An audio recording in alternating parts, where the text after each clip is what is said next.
Calculer chaque calorie, ne manger que des aliments bio, couper les gras, les sucres, l'alcool, ce sont tous des comportements qui sont jugés sains par la société. Mais quand la santé devient une obsession, le danger est aussi grand qu'avec n'importe quel autre trouble alimentaire. Il s'agit d'orthorexie.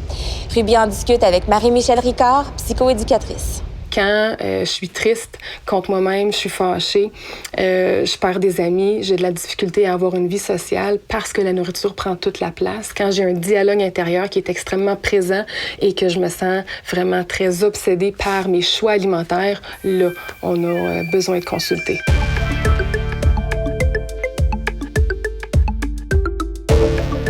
La personne qui est orthorexique est obsédée par le fait de bien manger. L'orthorexie, ce qu'elle recherche, c'est la qualité des aliments. Il peut y avoir un effet sur le poids, elle peut vouloir perdre du poids en même temps, mais vraiment, la caractéristique de base, c'est lié à la qualité. Donc, il faut que les aliments soient le plus pur possible, soient les meilleurs pour la santé. On exclut tout ce qui est malbouffe, tout ce qui est gras.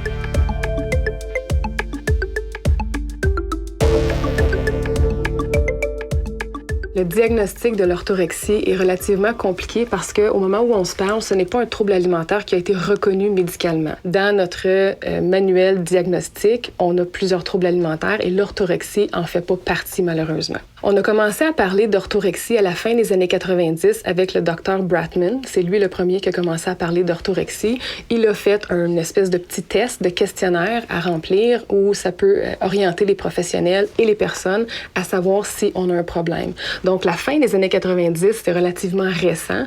À la suite de ça, on a commencé à voir que oui, finalement, on en parle de plus en plus, surtout parce qu'on est dans une mode où on vise l'amélioration des habitudes de vie, une relation avec la nourriture qui est saine, mais c'est très, très nouveau. Alors, on en parle encore très peu. J'aimerais ça que tu me parles de tes habitudes alimentaires. Je mange pas le matin. J'attends que j'aille vraiment faim. Puis ça, ça fait en sorte que je mange trop.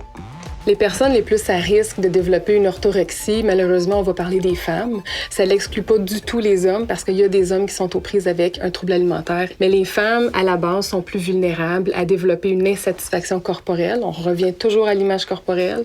De l'insatisfaction corporelle, on va développer certains comportements afin de contrôler, modifier. On va s'en venir avec la relation avec la nourriture, puis là, on peut tomber dans une relation malsaine et développer une orthorexie. Il y a toujours le danger qui est relié à la théorie de la restriction. C'est la théorie qui explique pourquoi, quand on s'empêche de manger quelque chose, ça devient donc attirant. Puis, à un moment donné, on peut sentir qu'on perd le contrôle, puis on tombe dedans. Et là, on veut pas manger de chips. Puis, à un moment donné, on perd ce contrôle-là. Puis là, on va se mettre à manger un sac de chips au complet. C'est pas la personne qui est en faute, c'est pas un manque de volonté, c'est le fait qu'elle s'en est restreint. Alors, c'est là où on peut avoir le danger de migrer, on appelle ça une migration, vers un autre trouble alimentaire.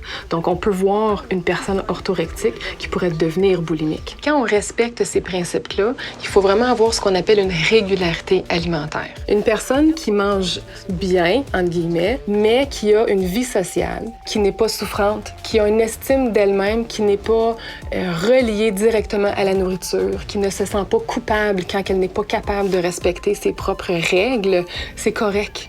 Mais c'est là où tout ça tombe qu'on a besoin de consulter. ANEB Québec, qui est notre organisme national au niveau québécois, ils ont un site Internet, on peut les appeler. Et il y a aussi le NEDIC, qui est le NEDIC, National Eating Disorder Information Center, et eux aussi, on peut les appeler.